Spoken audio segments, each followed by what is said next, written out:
Nagpalipat-lipat ako ng kurso hanggang sa natutunan kong hanapin ang sarili kong direksyon. Magandang araw po, Professor. Hindi ko po alam kung naaalala niyo pa ako. Nakilala ko po kayo noon sa isang workshop na pinangunahan ninyo. Hindi ko makakalimutan yung encouragement niyo sa amin na hanapin ang bakit namin sa pag-aaral. Ako po si Jared, at kung may salitang maglalarawan sa college journey ko noon, siguro ito ay ligaw. Noong una po akong pumasok sa kolehiyo, sumunod lang ako sa uso. Kung anong kurso ang pinili ng barkada, yun din ang kinuha ko.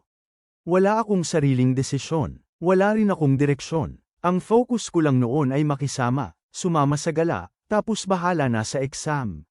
Sa pangalawang pagkakataon, nagpalit ako ng kurso dahil kay Jenny, ang girlfriend ko noon. Yun ang kurso niya at gusto ko siyang makasama palagi. Sa pangatlo, lumayo ako dahil pinagtaksilan ako ni Jenny. Nasiraan ako ng loob at sobrang nasaktan.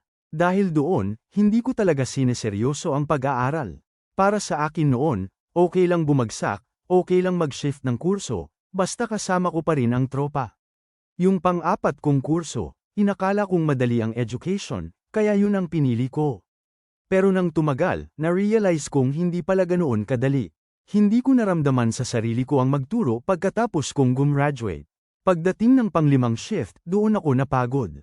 Napagod akong shift ng kurso. Napagod akong habulin ang mga subject na hindi ko naman talaga gusto. At higit sa lahat, napagod ako sa sarili kong paulit-ulit na pagkukulang. Doon ako huminto, nag-stop ako for a while, nag-reflect, at habang nagpapahinga sa pag-aaral, naalala ko yung sinabi niyo sa workshop, mas mahalagang malaman mo kung para saan ka nag-aaral kaysa sa kung saan ka lang napadpad. Doon po ako nagsimulang magbago. Bumalik ako sa pag-aaral nang may malinaw na layunin. Pinili ko na ang kursong gusto ko, hindi yung gusto ng iba. Hindi na ako natatakot mapag-isa. Nagtiyaga ako, nagsikap, at sa awa ng Diyos, nakapagtapos ako.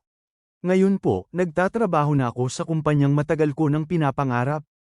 Hindi man ako naging Dean's Lister, pero proud ako sa naging journey ko. Dahil kahit paikot-ikot, natutunan ko rin kung saan ako dapat. Para sa mga kagaya kong naligaw noon, okay lang magkamali.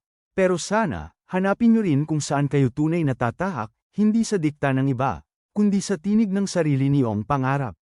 Maraming salamat Professor sa pagbabahagi ng aking kwento. Mabuhay po kayo.